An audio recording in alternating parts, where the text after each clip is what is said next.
Listening to Larry Conners, USA.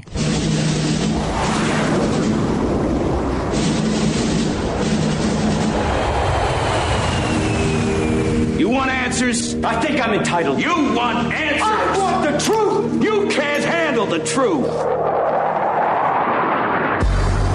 This is Larry Conners USA. Larry Conners USA.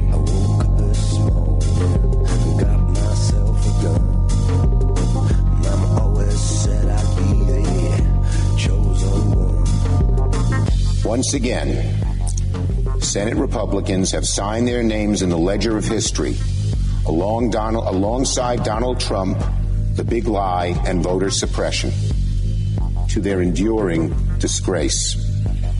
This vote, I'm ashamed to say, is further evidence that voter suppression has become part of the official platform of the Republican Party. There you have it, New York Senator Chuck Schumer. This is June 23rd, 2021. That was Senator Schumer, Democrat, New York, on the floor of the Senate yesterday, as they could not muster the votes and get rid of the 60-vote rule under the filibuster rules to push forward what they call For the People Act. For the People Act. You know, a name like that, it almost, oh yeah, I want that. I mean, that's ice cream and pie and beautiful skies and beaches. Must be, right? No, it's not.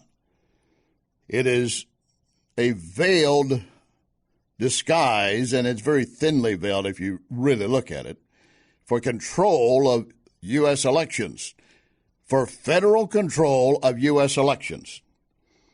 You need to be careful what you wish for. You do know that's pretty much what they do in countries like, dictatorships.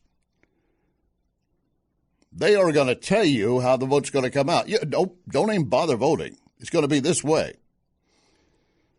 So they want to use this phraseology and dress it up, flower it, add a little perfume to it, and say it's For the People Act, when it's the last thing the people need. And they want to accuse Republicans of infringing on voter rights. Minority Senator Leader Mitch McConnell said it perfectly. He said it's a rotten bill, a rotten bill. I don't care how you perfume it, how you try to dress it up. It's still a rotten bill. We all know the intent of the For the People Act. It's not to protect citizens' vote. It's to invalidate their vote if they don't like it by the Democrats. They are in their power grab mode right now. They have the White House. They have both houses of Congress. And, of course, you've heard some members on the progressive side say we need to act quickly. We need to act quickly because in case not just that we might lose seats come 2022, the midterm, which they will, I promise you they will, but we might have some important Democrat die, especially in the Senate. And we wouldn't hold a split vote with Kamala Harris casting a tie vote. So they're rushing forward with that. And by the way, of course, Democrats are flopping now on the voter ID. I had some of that for you yesterday. I want to get back into that with more details on why they suddenly are changing and accepting voter ID. We've never been against it. Stacey Abrams herself, candidate for governor of Georgia. In fact, she still thinks she probably won the election. You can talk about the fact that you think Trump won. You're labeled a conspiracy theorist. You won't accept the fact. And Hillary can talk about how Russian collusion kept her from getting it. But she's okay and above the fray. And Stacey Abrams can talk about how she had the Georgia election stolen from her, and she should be governor, and that's still okay with the state-controlled media. But why are they suddenly flipping? We're going to get into that. And a big Republican sellout, a big name in Republican selling out. Why? Dollars from state-controlled media of all places. And Joy Behar on The View. I don't watch it, but I pick up in pieces of it here and there.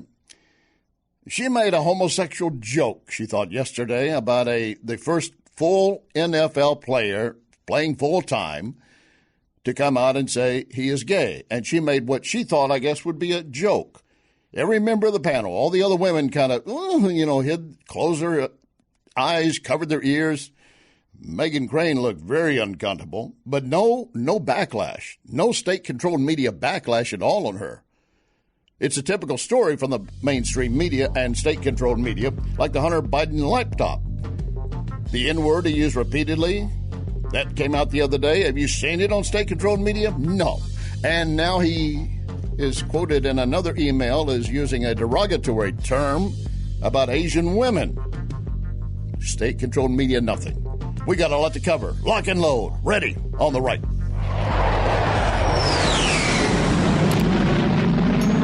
You can email Larry at LarryConnersUSA@gmail.com. LarryConnersUSA@gmail.com.